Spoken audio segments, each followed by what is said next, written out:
Hello बच्चों, आज का हमारा टॉपिक है ट्रांसपोर्टेशन। ट्रांसपोर्टेशन जैसे नाम से ही हमें पता चल रहा है, ट्रांसपोर्ट मतलब किसी चीज को एक जगह से दूसरी जगह तक पहुंचाना। ट्रांसपोर्टेशन इन ह्यूमन बीइंग, हम ये पढ़ेंगे कि हम लोगों में किस तरीके से चीजों को एक जगह से दूसरी जगह पहुंचाया जाता है और ये क्यों जरूरी है। हमने जो प्रीवियस लेक्चर किए उसमें हमने ये पढ़ा था रेस्पिरेटरी सिस्टम में कि उसी का एक पार्ट होता है ब्रीथिंग, जिसमें हम क्या कर रहे हैं, ऑक्सीजन को अंदर इनहेल कर रहे हैं, कार्बन डाइऑक्साइड को बॉडी से बाहर लेकर जा रहे हैं, ठीक है। और उसी ऑक्सीजन का यूज जो है हम फूड को ब्रेक डाउन करने के लिए कर रहे हैं।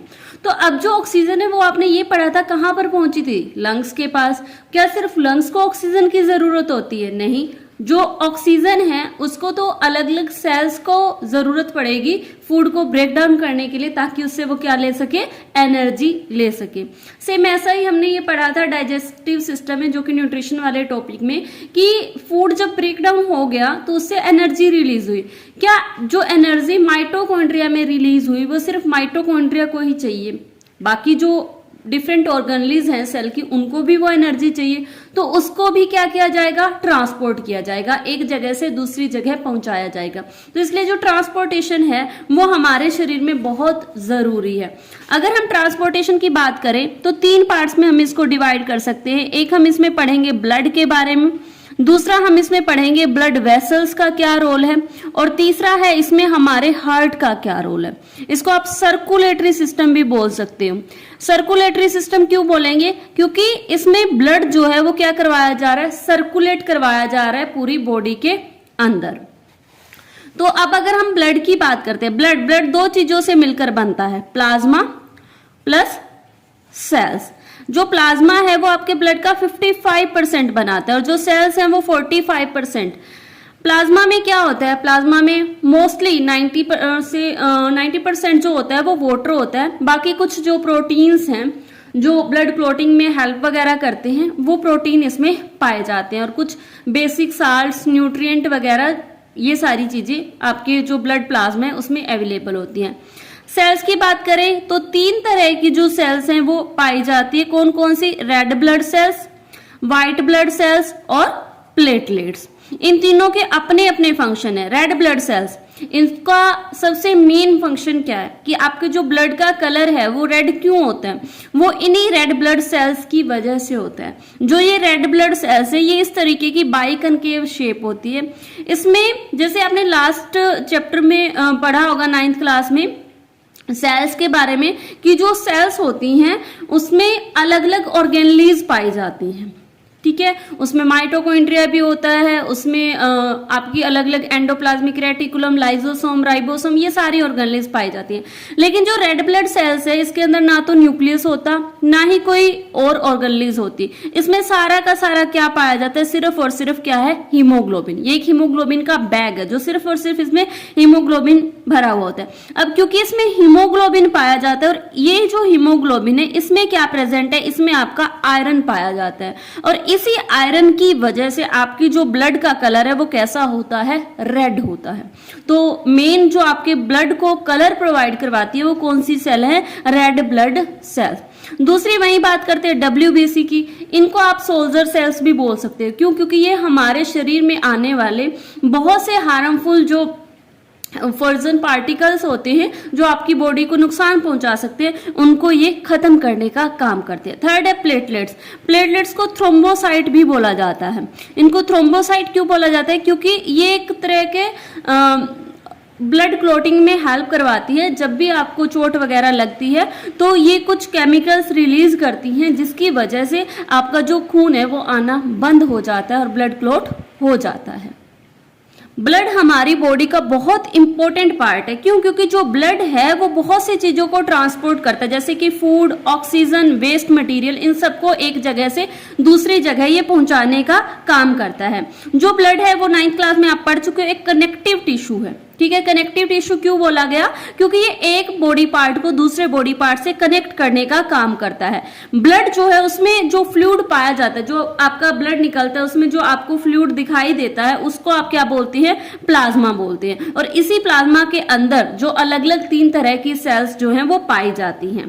प्लाज्मा क्या काम करता है? प्लाज्मा फूड को भी ट्रांसपोर्ट कर सकता है, कार्बन डाइऑक्साइड को डिफरेंट बॉडी ऑर्गन से कलेक्ट करेगा, और जो बाकी के नाइट्रोजनस वेस्ट है जैसे यूरिया या थोड़ा बहुत यूरिक एसिड या और जो वेस्ट मटेरियल आपकी बॉडी में निकल रहे हैं उनको ये कलेक्ट करने का भी काम करता है। ऑक्सीजन सबसे मेन जो आपकी बॉडी के लिए बहुत ज्यादा जरूरी है, जिसके बिना आप सरवाइव नहीं कर सकते, तो इस ऑक्सीजन को भी आपकी ब्लड के अंदर ये जो रेड ब्लड सेल्स पाई जाती हैं, इसके अंदर जो हीमोग्लोबिन है ये इस ऑक्सीजन के साथ कंबाइन होकर क्या बना लेगा? Oxy haemoglobin. तो इस ऑक्सी हीमोग्लोबिन की फॉर्म में आपके ऑक्सीजन का 97% जो है वो ट्रांसपोर्ट किया जाता है। उसके अलावा बहुत से साल्ट्स जो हैं वो भी ब्लड के थ्रू ट्रांसपोर्ट किए जाते हैं। तो इन सब को ट्रांसपोर्ट करने के लिए आपको एक पंपिंग ऑर्गन की जरूरत पड़ती है और कुछ ऐसी ट्यूब्स की जरूरत पड़ती है जिनमें ये जो पंपिंग ऑर्गन है वो आगे ब्लड को सप्लाई करेगा। तो ये जो पूरा एक सिस्टम है ये क्या बन जाता है? सर्कुलेटरी सिस्टम बन जाता है। अब हम सबसे पहले हार्ट के बारे में पढ़ेंगे। हार्ट जो कि एक मस्कुलर ऑर्गन है, मसल से बना हुआ ऑर्गन है, और अगर हम इसका साइज की बात करें तो ये एक हमारी फिस्ट, बंद मुट्ठी के साइज के आकार का होता है। और इसका अगर हम मेन काम करें तो इसका मेन काम क्या है? ऑक्सीजन रिच ब्लड और डीऑक्सीजनेटेड ब्लड यानी कि कार्बन डाइऑक्साइड रिच ब्लड, इन दोनों को सेपरेट करना और इनको अलग अलग ऑक्सीजन वाले ब्लड को डिफरेंट बॉडी ऑर्गन तक पहुंचाना। तो ये मेन इसका काम होता है। और कार्बन डाइऑक्साइड वाले ब्लड को कलेक्ट करके लंग्स तक लेकर जाना। तो इसको सबसे पहले हम इसका स्ट्रक्चर समझते हैं। इसका जो स्ट्रक्चर है कुछ इस तरीके का होता है। अगर हम इसको सेपरेट करें तो यहां पर ये जो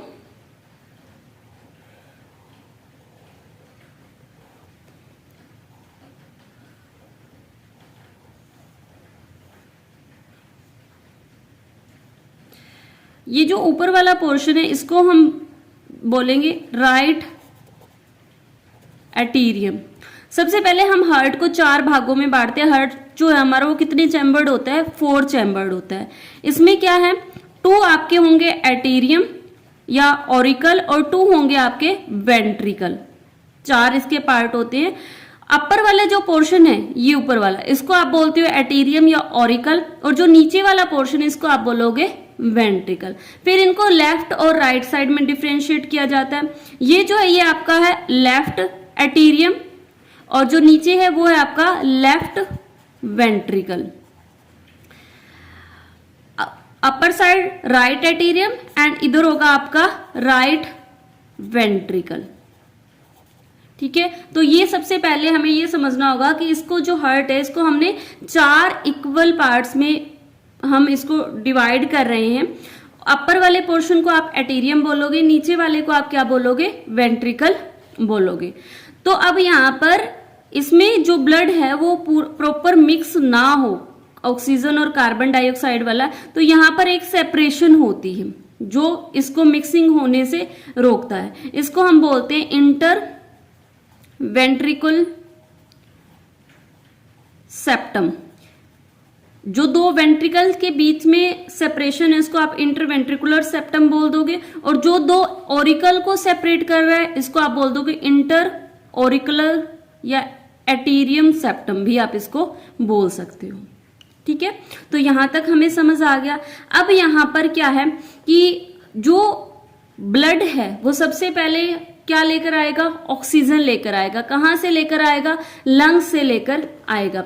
तो जो आपके लंग्स होते हैं, लंग्स से एक वेन निकलती है जिसको बोला जाता है पल्मोनरी वेन्स। जहां पर भी पल्मोनरी वर्ड आ जाए इट मीन्स कि ये कहां से कनेक्ट हो रही है, लंग्स से कनेक्ट हो रही है। तो जो पल्मोनरी वेन है वो सबसे पहले यहां पर जो आपके लंग्स हैं उन लंग्स से क्या लेकर आएगी, ऑक्सीजन वाला ब्लड लेकर आएगी। सबसे पहले ऑक्सीजन वाला ब्लड किस में एंटर होगा, आपके लेफ्ट एटीरियम में। जब लेफ्ट एटीरियम में ब्लड एंटर होगा तो ये नॉर्मल प्रोसेस चलता रहेगा। जैसे ही ये लेफ्ट एटीरियम फिल हो जाएगा तो यहाँ पर 2 वाल्व लगे हुए हैं। ये जो वाल्व होते हैं ये वाले, ये जो वाल्व हैं ये ओपन हो जाते हैं, ठीक है। जो आपका लेफ्ट वेंट्रिकल है इसमें जो वाल्व पाए जाते हैं उसको बोला जाता है बाइकस्पिड वाल्व, और जो आपके राइट इसमें पाए जाते हैं एटीरियम में उसको बोला जाता है ट्राइकस्पिड वाल्व। तो जो ये जैसे ही ब्लड एटीरियम फिल हो जाएगा तो जो बाइकस्पिड वाल्व हैं वो ओपन हो जाएंगे और जो आपका ब्लड है वो किस में आ जाएगा, लेफ्ट वेंट्रिकल में आ जाएगा। जैसे ही लेफ्ट वेंट्रिकल फिल हो जाएगा तो यहाँ पर पाई जाती है ओर्टा। ये ओर्टा क्या हो जाएगी, ओपन हो जाएगी। इसके अंदर क्या पाए जाते हैं, इसके अंदर भी सेमी लूनार वाल्व्स लगे होते हैं, ठीक है। ये जो सेमी लूनार वाल्व हैं ये ओपन, इनके ऊपर प्रेशर लगेगा क्योंकि ये जो वेंट्रिकल है ये पूरी तरीके से क्या हो चुका है, भर चुका है। तो सेमी लूनार जो वाल्व है वो ओपन हो जाएंगे और यहां से ऑक्सीजन रिच ब्लड जो है वो आपकी पूरी बॉडी में चला जाएगा, ठीक है। फर्स्ट स्टेप हमने क्या किया कि सबसे पहले लंग्स से ऑक्सीजन रिच ब्लड आएगा। कौन लेकर आएगा, पल्मोनरी वेन्स लेकर आएंगे। पल्मोनरी वेन्स उस ब्लड को कहां लेकर आएंगे, आपके लेफ्ट एटीरियम में। जब लेफ्ट एटीरियम में ऑक्सीजन रिच ब्लड फिल हो जाएगा तो ये नीचे की तरफ जो वाल्व्स हैं उनके ऊपर क्या लगेगा, प्रेशर लगेगा। उसी प्रेशर के कारण ये वाल्व ओपन हो जाएंगे और जो आपका ब्लड है वो किसमें फ्लो कर जाएगा, आपके लेफ्ट वेंट्रिकल में। जब लेफ्ट वेंट्रिकल पूरी तरह से फिल हो जाएगा तो यहाँ पर ओर्टा के अंदर वाल्व लगे होते हैं सेमी लूनार वाल्व, वो ओपन हो जाएंगे और जो ब्लड है वो यहाँ से चला जाएगा आपकी बॉडी में। ये था ऑक्सीजन रिच ब्लड की बात। अब बात करते हैं हम कार्बन डाइऑक्साइड रिच ब्लड की। उसका क्या होता है, तो यहाँ से जो वेना केवा है वो अपर बॉडी से, superior vena cava upper body से कार्बन डाइऑक्साइड रिच ब्लड लेकर आएगी और जो इंफीरियर वेना केवा है ये आपकी लोअर बॉडी से ऑक्सीजन रिच ब्लड को लेकर आएगी। तो क्या होगा कि मान लो यहां से जो कार्बन डाइऑक्साइड रिच ब्लड को वेना केवा लेकर आएगी। सबसे पहले जो कार्बन डाइऑक्साइड रिच ब्लड है वो किसमें एंटर होगा, आपके राइट एटीरियम में। राइट एटीरियम में सेम जब ये फिल हो जाएगा पूरी तरीके से तो यहाँ ये जो वाल्व लगे हुए हैं जिसको बोला जा रहा है ट्राइकस्पिड वाल्व, ये ओपन हो जाएंगे और जो ब्लड है ये किसमें आ जाएगा, आपका नीचे वाले वेंट्रिकल में। कौन से वेंट्रिकल में, राइट वेंट्रिकल में। राइट वेंट्रिकल में यहाँ पर एक आर्टरी पाई जाती है, इस आर्टरी को बोला जाता है पल्मोनरी आर्टरी। पल्मोनरी आर्टरीज के अंदर भी सेम वैसे ही वाल्व लगे होते हैं, सेमी लूनार वाल्व। जैसे इनके ऊपर ये पूरी तरीके से फिल होगा, ये यहाँ पर प्रेशर एक्सर्ट करेंगे, उस प्रेशर की वजह से ये सेमी लूनार वाल्व्स ओपन हो जाएगा और जो ब्लड है यहाँ से कहाँ पर चला जाएगा, कार्बन डाइऑक्साइड रिच ब्लड आपके लंग्स के पास, ठीक है। तो यहाँ पर हमने 2 तरह की ब्लड वेसल्स की बात की है, एक पल्मोनरी आर्टरी, दूसरी पल्मोनरी वेन्स। जो ब्लड वेसल्स हैं वो 3 तरह की होती हैं, पहली आर्टरीज, दूसरी वेन्स, और यही आर्टरीज और वेन्स जब आगे और डिफ्रेंशिएट हो जाती है टिश्यू में जाकर तो बन जाती हैं कैपिलरीज, ठीक है। तो जो आर्टरीज हैं, अभी तक हमने क्या डेफिनेशन की हुई है कि आर्टरीज वो होती हैं जो ऑक्सीजन रिच ब्लड को लेकर जाती हैं, वेन्स वो होती हैं जो कार्बन डाइऑक्साइड रिच ब्लड को लेकर वापिस हार्ट के पास आती हैं। बट अगर हम यहाँ पर बात करें पल्मोनरी आर्टरीज की, पल्मोनरी आर्टरीज एक ऐसी आर्टरीज है जो क्या कर रही है, यहां से कार्बन डाइऑक्साइड रिच ब्लड को लेकर जा रही है। कहां पर लेकर जा रही है, लंग्स के पास लेकर जा रही है। और जो यहां पर पल्मोनरी वेन है वो एक ऐसी वेन है जो क्या कर रही है, ऑक्सीजन रिच ब्लड को लेकर आ रही है। कहां पर लेकर आ रही है, हार्ट के पास लेकर आ रही है। तो हमें कॉमन चीज इन दोनों में क्या लगे, अगर आप वैसे याद करोगे तो हम कंफ्यूज हो सकते हैं कि आर्टरीज एक आर्टरीज वो है जो ऑक्सीजन रिच ब्लड को लेकर जा रही है, एक पल्मोनरी आर्टरीज है वो तो कार्बन डाइऑक्साइड ब्लड को लेकर जा रही है। तो हम डेफिनेशन ये याद रखेंगे कि आर्टरीज वो होती हैं जो हार्ट से ब्लड को दूर लेकर जा रही हैं। एक आर्टरीज जो नॉर्मल आर्टरीज हैं वो ब्लड को कहाँ लेकर जा रही हैं, वो ब्लड को लेकर जा रही है पूरी बॉडी में। और जो पल्मोनरी आर्टरीज है वो भी हार्ट से ब्लड कहाँ लेकर जा रही है, लंग्स के पास। सेम वेन की अगर हम याद करें, वेन वो है जो ब्लड के पास लेकर आ रही हैं, ठीक है। अगर हम सिंपल वेन की बात करें तो वो कार्बन डाइऑक्साइड रिच ब्लड को लेकर आ रही हैं सुपीरियर वेना केवा में और इंफीरियर वेना केवा में। और अगर हम पल्मोनरी वेन की बात करें तो वो भी ब्लड को लेकर आ रही है, लेकिन वो कैसा ब्लड लेकर आ रही है, ऑक्सीजन रिच ब्लड लेकर आ रही है। और कहां से लेकर आ रही है, आपके लंग्स से लेकर आ रही है। तो एक बार हम इस पैराग्राफ को पढ़ लेते हैं कि यहाँ पर क्या दिया हुआ। बेसिक मैंने तुम्हें समझा दिया है। जो हार्ट है उसमें अलग अलग चैम्बर बने होते हैं, क्यों बनाए जाते हैं, ताकि ऑक्सीजन रिच ब्लड जो है वो मिक्स ना हो जाए कार्बन डाइऑक्साइड वाले ब्लड के साथ। कार्बन डाइऑक्साइड जो ब्लड होता है वो सबसे पहले लंग्स के पास जो है पहुंचाई जाएगी कार्बन डाइऑक्साइड को, ताकि उसको बॉडी से बाहर रिमूव किया जाए। और जो ऑक्सीजन ब्लड है उसको लंग्स से लेकर जाया जाएगा वापस किसके पास, हार्ट के पास। जो ऑक्सीजन रिच ब्लड है उसको फिर वहां से हार्ट से पूरी बॉडी में पंप कर दिया जाएगा। इसका मैकेनिज्म अभी हमने समझ लिया है। तो हम यहाँ पर इनको स्टेप बाय स्टेप करते हैं। सबसे पहले जो ऑक्सीजन रिच ब्लड है वो आपके लंग्स से, जो ऑक्सीजन रिच ब्लड है वो आपके लंग्स से कहां पर आएगा, आपके लेफ्ट एटीरियम में, ठीक है। ऑक्सीजन रिच जो ब्लड है वो लंग्स से थिन वॉल्ड अपर चैम्बर जो है वहां पर छोड़ा जाएगा, यानी कि लेफ्ट एटीरियम में छोड़ा जाएगा।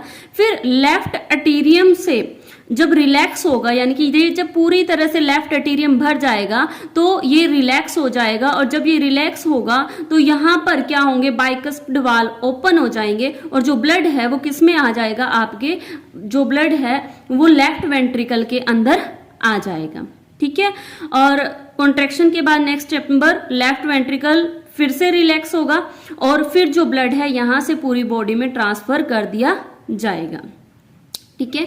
तो इस तरीके से जो ब्लड है वो पूरी बॉडी में पंप किया जाता है। सेम ऐसा ही डीऑक्सीजनेटेड ब्लड के साथ भी होता है। जो डीऑक्सीजनेटेड ब्लड है comes from the body to the upper chamber on the right. यहाँ पर ये इस साइड से अपर चैम्बर जो बना हुआ है, ठीक है, यहाँ से और इस साइड से ये सुपीरियर, ये जो है ये सुपीरियर वेना केवा है और ये इंफीरियर वेना केवा है। तो इन दोनों में डीऑक्सीजनेटेड ब्लड एंटर होगा किसके अंदर, राइट एटीरियम के अंदर।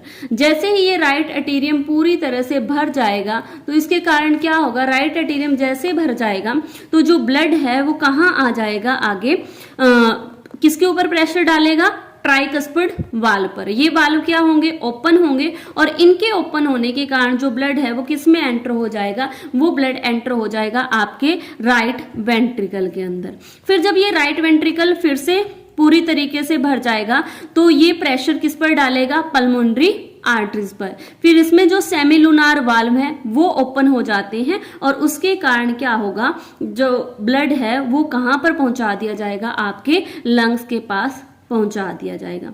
तो इस तरीके से अलग अलग बॉडी पार्ट से ब्लड को पहुंचाया जाता है। अब यहाँ पर देखो ये आपका क्या है, राइट एटीरियम, ये कौन सा है, लेफ्ट एटीरियम। इनके बीच में एक क्या पाया जाता है, सेपरेशन पाई जाती है जो इन दोनों को मिक्स होने से बचाती है। अब उनको बोला जाएगा इंटर ऑरिकुलर सेप्टम, ठीक है।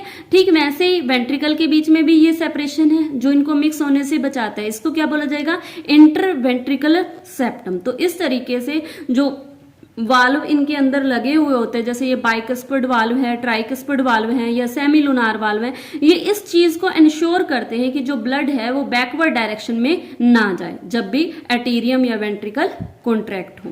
तो ये हमें बेसिक वर्किंग का पता चल गया कि आपका जो हार्ट है वो कैसे काम करता है। अब बात आती है कि जो ऑक्सीजन है वो किस तरीके से लंग्स के अंदर एंटर होती है और लंग से ब्लड में किस तरीके से एंटर होती है। तो हमने ये तो समझ लिया कि राइट साइड और जो लेफ्ट साइड है वो सेपरेशन की गई है हार्ट के लिए, और वो जरूरी है ताकि ऑक्सीजनेटेड और डीऑक्सीजनेटेड ब्लड मिक्स ना हो। तो इस तरीके की जो सेपरेशन है ये एक तरीके से ऑक्सीजन की सप्लाई को और ज्यादा एफिशिएंट बना देती हैं और एनिमल्स के लिए बहुत ज़्यादा ज़रूरी भी है, जिनको बहुत ज़्यादा एनर्जी की रिक्वायरमेंट होती है, क्योंकि अगर आपका ऑक्सीजन और कार्बन डाइऑक्साइड वाला ब्लड मिक्स हो जाएगा तो उतनी ऑक्सीजन हर एक सेल को नहीं मिल पाएगी कि वो एनर्जी को ब्रेक डाउन कर सके, फूड को ब्रेक डाउन कर सके और प्रॉपर एनर्जी ले सके।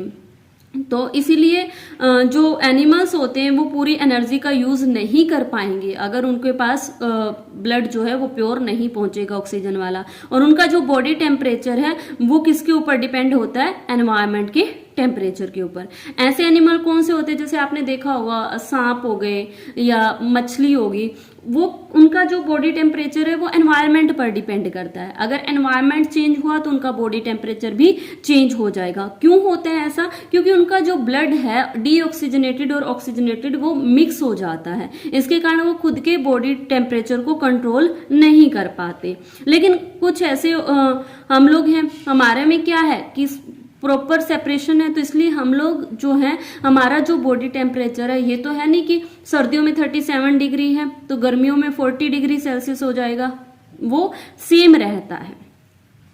तो जो ब्लड है वो goes only through the heart in fish during one cycle. अब हमारे जो फिश होता है उसका अगर हम देखें तो उसका जो हार्ट होता है वो कुछ ऐसा होता है, यहाँ पर इस तरीके से सिर्फ उसके 2 चैम्बर्स बने हुए हैं, तो एक एटीरियम है एक वेंट्रिकल है, तो उसमें कोई सेपरेशन नहीं है ऑक्सीजनेटेड ब्लड और डीऑक्सीजनेटेड ब्लड के लिए। और फिर वहीं से जो ब्लड है वो गिल्स में पंप कर दिया जाता है और बाकी बॉडी में पहुंचा दिया जाता है। तो ब्लड सिर्फ हार्ट से कितनी बार पास हो रहा है, सिर्फ एक बार पास हो रहा है, तो ऐसे सर्कुलेशन को क्या बोला जाएगा, सिंगल सर्कुलेशन। लेकिन हमारी बॉडी में क्या हो रहा है कि हार्ट में से ब्लड कितनी बार सर्कुलेट कर रहा है, 2 बार सर्कुलेट कर रहा है, और इसी को आप क्या बोलते हो, डबल सर्कुलेशन।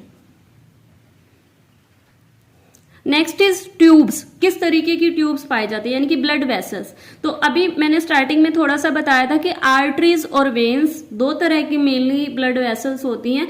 आर्टरीज वो होती हैं जो ऑक्सीजन रिच ब्लड को हार्ट से अलग अलग पार्ट्स में लेकर जाती हैं, उनको आप क्या बोलोगे, आर्टरीज। ठीक है, तो यहाँ जो आर्टरीज है वो ब्लड वेसल्स हैं जो ब्लड को कैरी कर रही हैं away from the heart, heart से दूर लेकर जा रही हैं। ठीक है, since the blood emerged from the heart under high pressure the arteries have thick, क्योंकि ब्लड के पास बहुत ज्यादा हार्ट के पास बहुत ज्यादा ब्लड पड़ा है, तो उसके कारण क्या होगा, वहां पर ब्लड का प्रेशर क्या होगा, हाई होगा। तो आर्टरीज की जो वॉल्स होंगी वो थोड़ी मोटी होंगी, थिक होंगी और इलास्टिक होंगी, ताकि जो बहुत ज्यादा प्रेशर होने के कारण उनकी जो दीवारें हैं वो फटे ना। सेम जो वेन्स हैं, वेन्स क्या करती है, वेन्स कलेक्ट करने का काम करती हैं ब्लड को अलग अलग ऑर्गन से और वापस किसके पास लेकर आती हैं, हार्ट के पास लेकर आती हैं। इनको थिक वॉल की जरूरत नहीं होती, क्योंकि जो डिफरेंट बॉडी से कनेक्ट करे तो वहां पर तो ये है नहीं कि सारा बॉडी का ब्लड इकट्ठा होकर वहां पर आ रहा है, वहां पर थोड़ा बहुत ब्लड होता है। ठीक है, तो इनकी जो वॉल्स होंगी वो इतनी मोटी नहीं होंगी, वो थिन होंगी।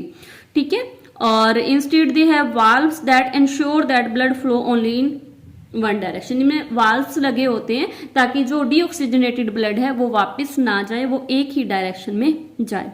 जब ये आर्टरीज और वेन्स दोनों ही ऑर्गन या टिश्यूज के पास पहुंचती हैं तो ये फिर से छोटी छोटी वेसल्स में डिवाइड हो जाती है ताकि हर एक सेल तक जो ब्लड है उसको पहुंचाया जा सके। तो ये जो स्मॉलेस्ट वेसल्स है, सबसे छोटी वेसल्स हैं, तो इनको क्या बोला जाएगा, कैपिलरीज बोला जाएगा। तो जो एक्सचेंज है मटेरियल का ब्लड के बीच में और जो आसपास की जो सेल्स हैं वो इन्हीं थिन वॉल कैपिलरीज के थ्रू किया जाता है। फिर जो कैपिलरीज हैं फिर आपस में जब जुड़ जाती हैं तो क्या बना देती हैं, वेन्स बना लेती हैं, और फिर वहां से जो वेस्ट मटेरियल वगैरह है उनको कलेक्ट करके ले आती हैं। तो ये हमने किसके बारे में पढ़ा, ब्लड वेसल्स। 2 तरह की हैं बेसिकली, तो आर्टरीज और वेन्स। आर्टरीज वो जो हार्ट से ब्लड को लेकर जा रही हैं, ठीक है, और वेन्स वो जो ब्लड को कलेक्ट करके लेकर आ रही हैं। पल्मोनरी आर्टरी मोस्टली जो आर्टरीज होती हैं, बाकी सारी की सारी जो आर्टरीज हैं वो ऑक्सीजन रिच ब्लड को लेकर जाएंगी हार्ट से। ठीक है, लेकिन जो पल्मोनरी आर्टरीज है वो हार्ट से कार्बन डाइऑक्साइड रिच ब्लड को लेकर जाएगी। किसके पास लेकर जाएगी, लंग्स के पास। मैंने पहले भी बताया है कि जहां पर पल्मोनरी वर्ड आ जाए मतलब वो किससे कनेक्ट हो रहा है, आपके लंग्स से कनेक्ट हो रहा है। ठीक है, तो यहाँ तक आपका किसके बारे में हो गया, आपकी ब्लड वेसल्स के बारे में। अब है मेंटेनेंस बाय प्लेटलेट। हमने सेल्स के बारे में पढ़ा कि रेड ब्लड सेल्स जो ब्लड को रेड कलर प्रोवाइड करवा रही हैं वो बहुत ज़रूरी है। ठीक है, क्योंकि उसके अंदर हीमोग्लोबिन है। अगर हीमोग्लोबिन नहीं होगा तो क्या होगा, ब्लड जो है मेनली ऑक्सीजन को अपने पास कैप्चर नहीं कर पाएगा और आगे उसको ट्रांसपोर्ट नहीं कर पाएगा। सेम ऐसे ही है platelet. What happen if this system of tube develop a leak, क्या होगा अगर इनमें कोई लीकेज वगैरह हो जाए तो, या कोई ऐसी सिचुएशन के बारे में सोचो जब आपको चोट लगी और आपका ब्लड बाहर बह रहा हो, तो उसमें क्या होता है कि थोड़ा बहुत ब्लड आपकी बॉडी से बाहर निकलता है और कुछ टाइम के बाद वो धीरे धीरे से जो ब्लड का फ्लो है वो कम होना शुरू हो जाता है। ऐसा किसके कारण होता है, तो ऐसा आपकी जो ब्लड वेसल्स होती हैं उनमें ब्लड सेल्स होती है प्लेटलेट्स, जिनको आप थ्रोम्बोसाइट्स बोलते हो, उनकी वजह से होता है। ये जो प्लेटलेट्स है एक थ्रोम्बिन नाम का केमिकल, फिब्रोनोजन नाम का कुछ केमिकल्स वगैरह सिक्रीट करते हैं। जैसे ही आपको चोट लगती है तो ये सेल्स वहां पर एक जाल की तरह स्ट्रक्चर बना लेती हैं और फिर वहां पर क्लोट बन जाता है, जिसके कारण क्या होता है कि आपकी जो ब्लड क्लोटिंग हो जाती है और आपका खून बहना बंद हो जाता है। तो यहाँ पर बेसिक हमने अब तक क्या पढ़ा, हमने हार्ट के बारे में पढ़ा। हार्ट जो है वो 4 चैम्बर होता है, मस्कुलर ऑर्गन्स होता है।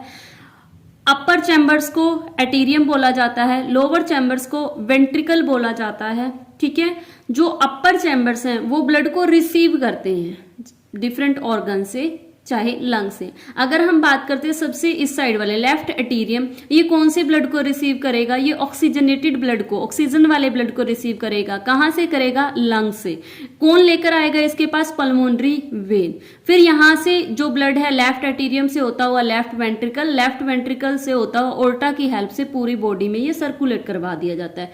सेम वैसा ही वेना केवा से, सुपीरियर वेना केवा जो हमारे अपर बॉडी पार्ट है, वहां से कार्बन डाइऑक्साइड रिच ब्लड को रिसीव करेगी, और जो इंफीरियर वेना केवा है वो नीचे वाले ब्लड को रिसीव करेंगे, ऑक्सीजन वाले ब्लड को। सबसे पहले एटीरियम में जाएगा, राइट एटीरियम से फिर राइट वेंट्रिकल में जाएगा, और वहां से ये जो ब्लड है वो पल्मोनरी आर्टरी की मदद से कहाँ चला जाएगा, आपके लंग्स के पास चला जाएगा, और वहां से जो कार्बन डाइऑक्साइड है उसको सेपरेट करके बॉडी से बाहर निकाल दिया जाएगा।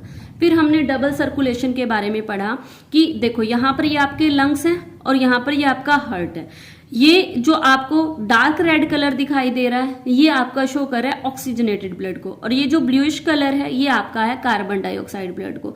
यहाँ पर ध्यान से देखो, लंग्स से ये पल्मोनरी वेन निकल रही है, ये पल्मोनरी वेन्स जो है ये लंग्स से ऑक्सीजन वाले ब्लड को कहाँ पर लेकर आ रही हैं, सबसे पहले किसके पास लेकर आ रही हैं, आपके लेफ्ट एटीरियम के पास। फिर कहाँ जा रहा है ब्लड, लेफ्ट वेंट्रिकल के पास। फिर ये ओर्टा की मदद से ये ब्लड को कहाँ जा रहा है, ओर्टा की मदद से ये ब्लड जा रहा है कहाँ पर, बॉडी में। कौन लेकर जा रहा है इनको, आर्टरीज लेकर जा रही हैं।